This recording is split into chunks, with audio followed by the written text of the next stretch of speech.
Wouldn't you like to know where house prices are going to be at the end of the year and at the end of next year? Well, today I'm going to share with you the latest forecasts from Domain, and we're going to run through them state by state and then explain what may make them even better or worse depending upon what happens in our economy. And in my mindset moment, I'm going to show you how you won the lottery. Lots of numbers and figures in today's show, but some important trends. I think they're going to give you some comfort. So, welcome to this episode of the Michael Yardney podcast.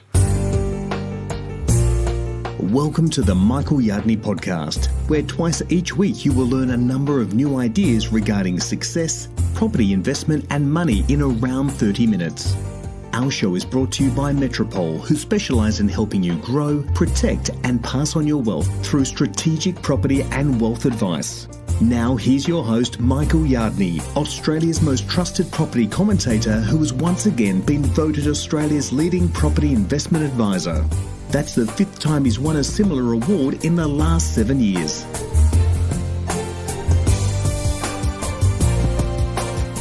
Where will our property markets be at the end of the year and at the end of next year?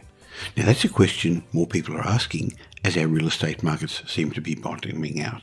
Remember, it wasn't that long ago that the media was predicting housing market Armageddon, but the property pessimists have again been proven wrong.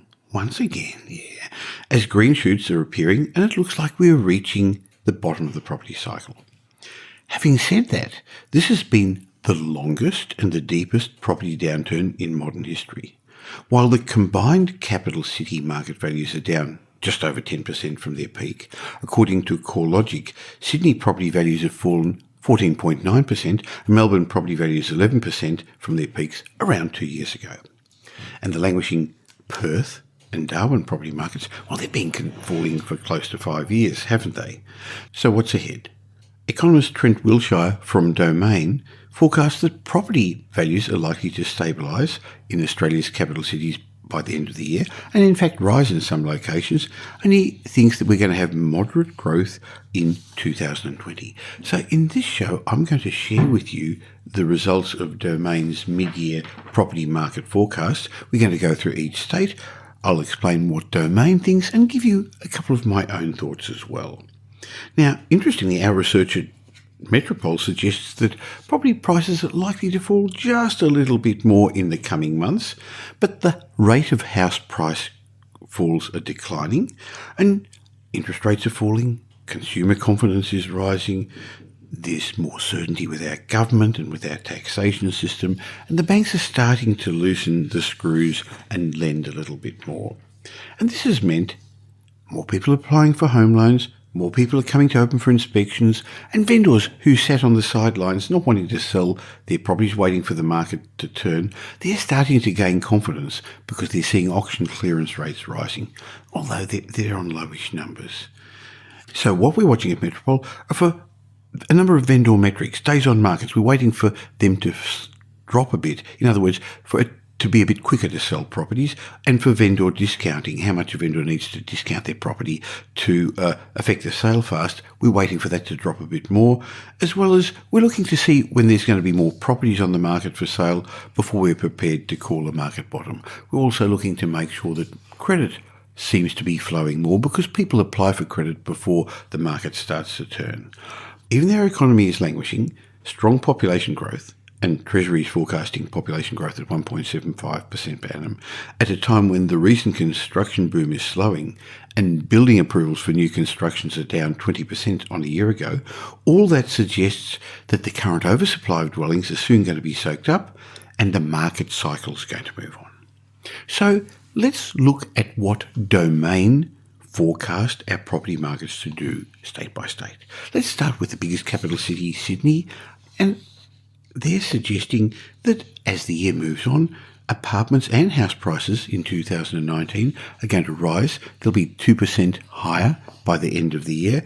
And next year, 2020, houses will go up somewhere between 3 and 5%, and apartments 2 to 4%. Now, this is after experiencing the largest correction in house prices for the last 3 decades, but now Domain economist Trent Wilshire expects the Sydney house price falls are going to end later this year, And as I said, values are going to rise a little bit and improve next year. The fact that days on market vendor discounting is already dropping and auction clearance rates are rising, now they're all positive signs for the Sydney property market. So is the fact that first home buyers are increasing. In fact, about 25% of home loans approved in New South Wales in March went to first home buyers. However, there are some segments that we're finding in the Sydney property market that are likely to fall considerably, and they're the off-the-plan and the new apartment markets. You're hearing the news about the poorly constructed buildings and off-the-plan ghost towers, big buildings full of apartments that no one wants to buy or rent. We're noticing that investors are abandoning the off-the-plan market. So there are some segments, those new high-rise towers, that aren't going to do well. But in the background of all this, there's strong economic growth in New South Wales, strong job creation leading to population growth, and there's the ongoing demand for well-located Sydney properties. And at the same time, international interest from tourism and migrants continues on.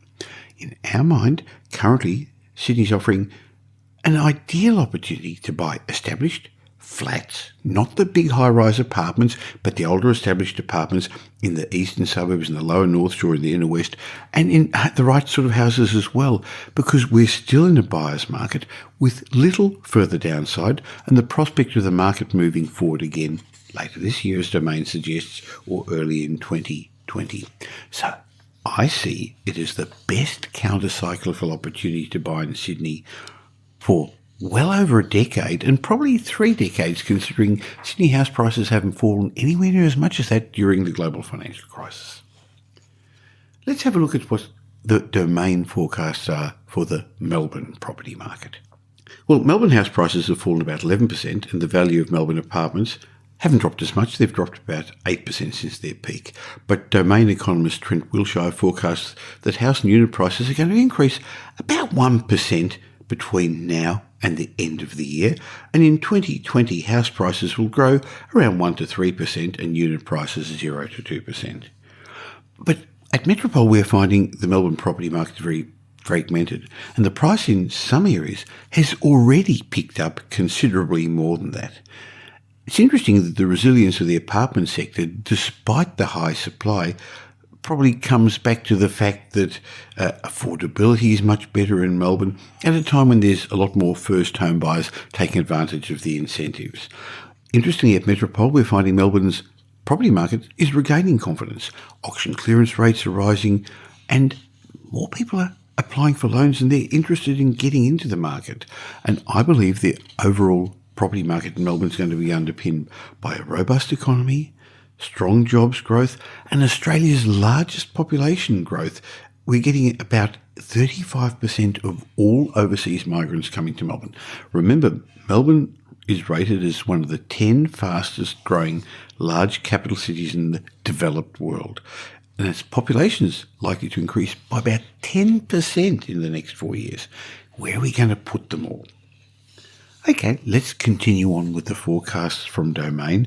And their Brisbane forecasts are also positive. Domain economist Trent Wilshire forecasts that Brisbane house and unit prices are going to bottom out in the next 6 months and house prices are going to start rising, while the value of apartments, that's still going to be flat for a while. Yeah, there is still an oversupply of Brisbane apartments, but house prices are expected to grow by 3 to 5% next year. Now, again, Brisbane is very fragmented, and we're finding migrations lifting from interstate in particular, and there's a strong demand from home buyers and investors from the southern states as well, because Brisbane yields are very attractive. Boy, are house prices affordable. You can actually buy a house for the price of a double garage in Sydney, and that's putting a floor on property prices. And Brisbane's economy is being underpinned by some major projects: Queen's Wharf, WHS Wharf, Trade Coast, Rossrail River, a second airport runway, and the Yardney coal mines now going ahead. So jobs growth is starting to kick off as well. In fact, the Metropole Brisbane team has noticed a significant increase in local consumer confidence, with many more home buyers and investors showing interest in property. And at the same time, we're getting lots of inquiries from interstate investors, more than we've had for many, many years. Let's move to Australia's capital, Canberra, where Domain forecast prices are going to increase by about 2% during the rest of this year for houses and maybe about 1% for apartments. And next year, Canberra is going to be the strongest property market in Australia, according to Domain, with property values, house values increasing somewhere between 4 and 6%. But the oversupply of apartments is going to subdue apartment growth probably to somewhere between 1 and 3%. But again, this is going to make Canberra a very, very strong property market over the next year or two. We tend not to buy there for investors because land tax seems to be exorbitant there. Perth's been suffering since mid-2014, but Domain expects prices to bottom out over the next 6 months and forecasts a very gradual increase in home and apartment values in 2020. In my mind, it's going to take a long time for market sentiment to pick up in the Western Australian capital because it's been such a long time since home values have gone up. I mean, Domain are only suggesting maybe a 0 up to 2% growth in 2020. But one of the positive factors for the Perth property market is finally a rising population growth. It's forecast to increase by 1.5% next year, up from 0.9% in 2018. Hobart. Well, we know that Hobart's been the best performing property market in the last 3 years, but it looks like its boom is now over. Domain forecasts no growth in house prices for the rest of the year in Hobart, but 2% growth in apartments, and they're suggesting somewhere between 2 and 4% growth in house prices in Hobart in 2020. House prices in Hobart have increased about 40% over the last 3 years, and this year they're flatlined. In my mind, Hobart's not an investment-grade market, it's too small a market, and it's run its course, and like all booms, they slow down and move into the downward stage of the cycle. On the other hand, Adelaide property prices are probably going to keep rising slowly and carefully. Domain forecasts ongoing modest property growth in Adelaide over the balance of the year, maybe 1% increase in value of houses, 2% increase in the value of apartments, and in 2020 they're predicting house price growth of 1 to 3%. They've been steady, Adelaide house price growth, and will continue to be steady, but they're not getting the population growth, the job growth, the economic growth, so I find there are many better investment opportunities than Adelaide. In a moment, I'm going to give you some thoughts on what could affect these property forecasts. But if you're looking for independent advice, if you're not sure what to do as the market's changing, if you don't want to make the mistakes many investors will make, why not have a chat with the independent team at Metropole? We have access to all the research data and our on-the-ground teams in Melbourne, Sydney and Brisbane, so we understand what's going on. And we've bought, invested, traded through 6 property cycles. We've been involved in $3 billion worth of property transactions. But since we've got no properties for sale, we can give you independent advice. We can help you if you're a beginner, get going in the market. If you're a seasoned investor, we'd love to help you formulate an investment strategy or review your existing property portfolio. A lot has to do with having the right strategy. If you want to get ahead in the market, we'll help you by putting a strategic plan built specifically for you and your family's circumstances, so you know what's likely and you know what's possible. Metropole.com.au or call us 1300 Metropole and my team would love to help you. Now, a moment ago I went through some forecasts that Domain put together, and yes, they are forecasts and will depend upon a whole lot of other factors that could make them less likely to occur or push property values even higher. So what's on the upside? What could make property values increase more? And that's if investor lending picks up faster than expected. Remember, residential real estate's a game of finance with some houses thrown in the middle. And one of the factors that has slowed down the property markets is the inability to get finance. Home loans lending's been down about 17% over the last 12 months. And even though interest rates are coming down, it's still harder with the now stricter lending criteria for borrowers, whether they're home buyers or investors, to borrow, But it's a possibility that the turnaround in property values is going to encourage more people to go to the banks, to go to their mortgage brokers, particularly investors who've sat out waiting for the market to turn. We're finding a lot more investor confidence. So one of the measures we're looking at is credit and the growth of credit. It hasn't started yet, but that's one of the factors that's going to turn prior to the market turning. But as I said, great time to get in countercyclically. So what could make our property values increase more than the main forecast? If investors and home buyers sentiment improves and investor and home buying lending goes up. And if unemployment falls while interest rates are cut, that's another factor that could lead to our property market growth. The Reserve Bank's cutting interest rates because economic growth is slow and inflation is low. But the Reserve Bank recently stated that it's aiming for a lower unemployment rate than previously, and that's going to take interest rates to a lower target than before. And these low interest rates at a time of falling unemployment, where people are feeling comfortable with their jobs, would mean that more people are going to get into the property market, and that could boost property prices. And another factor that could boost property prices, if interest rates are cut faster than has been forecast. Some banks are predicting 2 interest rate cuts this year, others 3 or 4. And the last factor that I can think of that could make these forecasts on the low side, in other words, the property values could rise faster, is if property market sentiment rebounds faster and by more than expected. Remember, consumer confidence moves markets. There's been a recent podcast just on that. Property prices are driven by investors in particular. Now, the long-term growth is driven by owner-occupiers, but when investors get into the market and get excited and want to get in before others do, that pushes property values up faster. So a stable economy, good jobs, overseas troubles disappearing, all that could increase consumer sentiment. And if that rebounds faster, property values will increase faster. So what's the downside? Well, there are issues overseas. Global economic slowdown could affect us here. Trade wars could. We keep hearing about China and America. We keep hearing about Brexit. There's political issues in the Middle East.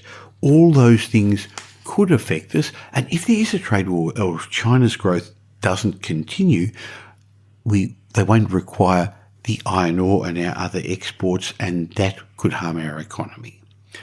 Another factor that could slow down property price growth is rising unemployment. And that's possible because of the construction slowdown. Let me explain. During the mining boom, lots of people had jobs and they spent lots of money, sometimes in the wrong places.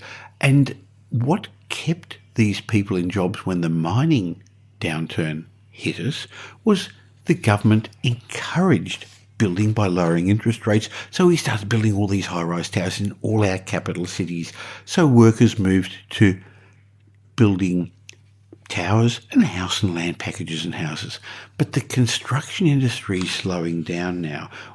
Forward forecasts for construction are down considerably based on building approvals. You see, you need a building approval before you can start building. And just because you got one doesn't mean you're going to build anyway, because finance is more difficult.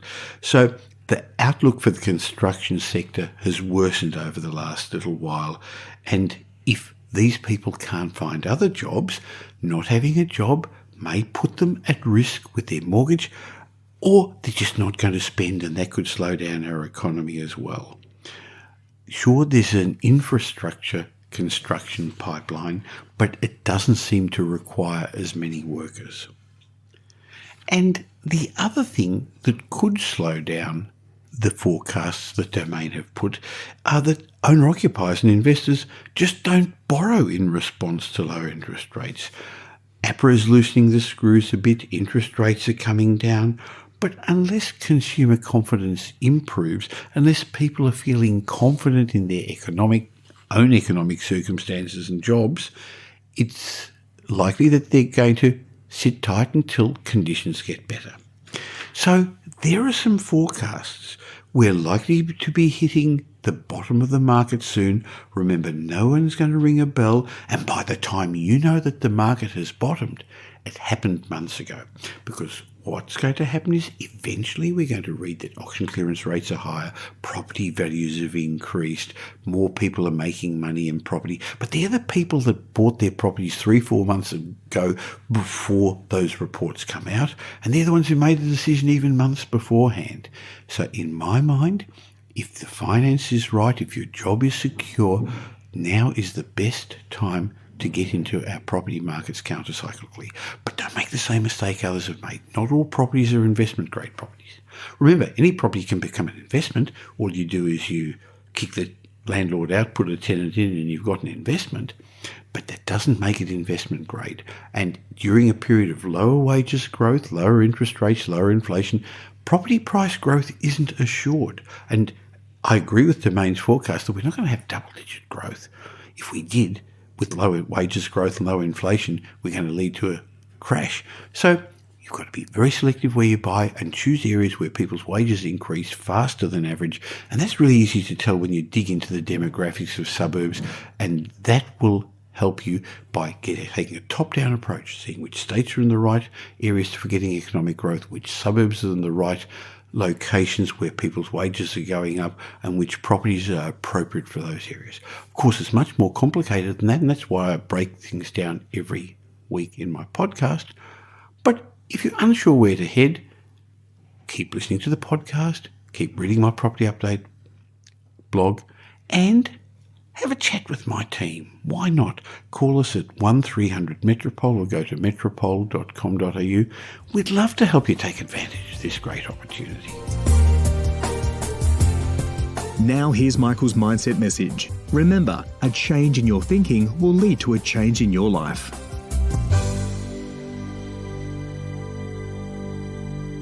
In today's Mindset Moment, I'd like to tell you that you've won the lottery. You see, there's roughly 7.7 billion people in the world today.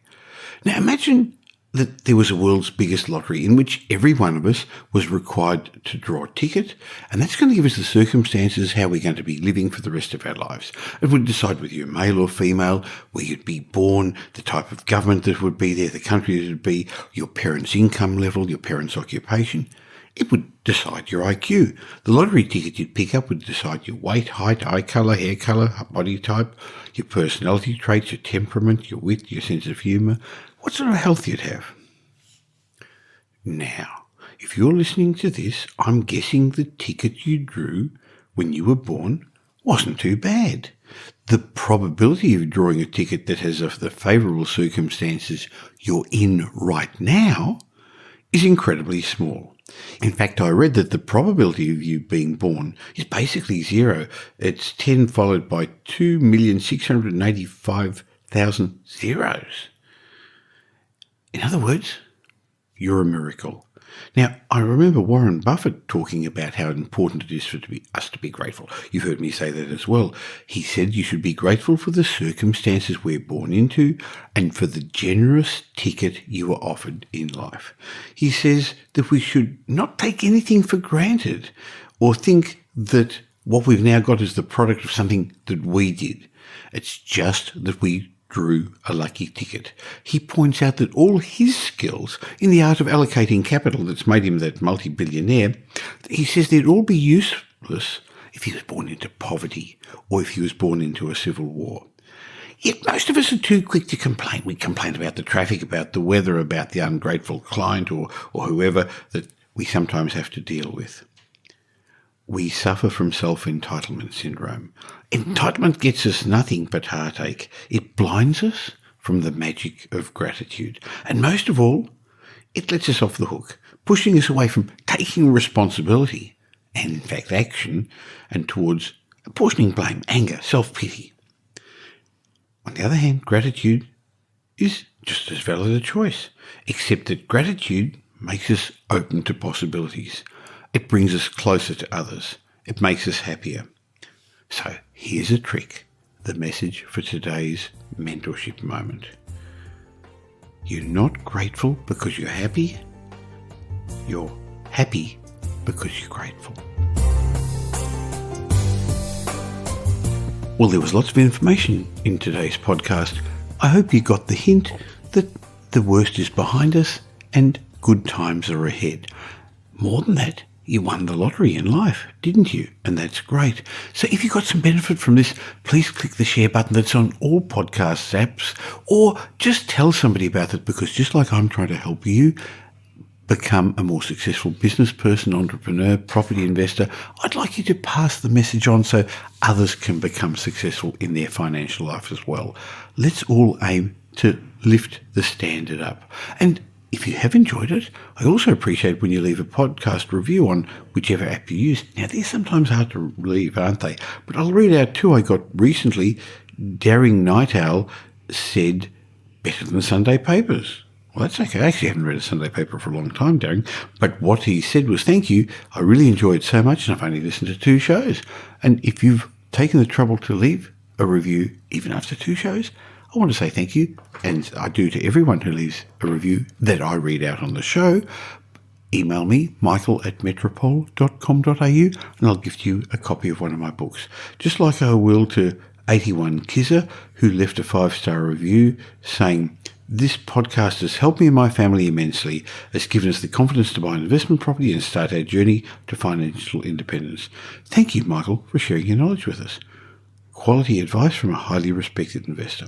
Thank you so much for those kind words, and it really pleases me that you have taken the step to move forward. Keep me updated. I'd love to hear how you go. And I look forward to having a chat with you again, because I produce these podcasts twice a week. In the meantime, have a great week. Make it a great week. Thanks for listening to this episode of the Michael Yardney podcast, which was brought to you by Metropole, who help their clients grow, protect, and pass on their wealth through strategic property and wealth advice. If you like what you heard and don't already subscribe, you'll find us on iTunes or on your favourite Android app as the Michael Yardney podcast. Watch out for our next show, which comes to you twice a week, and you'll learn some new ideas about property investment, success, and money in around 30 minutes. To get more of Michael's thoughts, go across to www.propertyupdate.com.au and sign up for his daily morning briefing, and you'll hear from not only Michael, but a group of leading property success and money experts.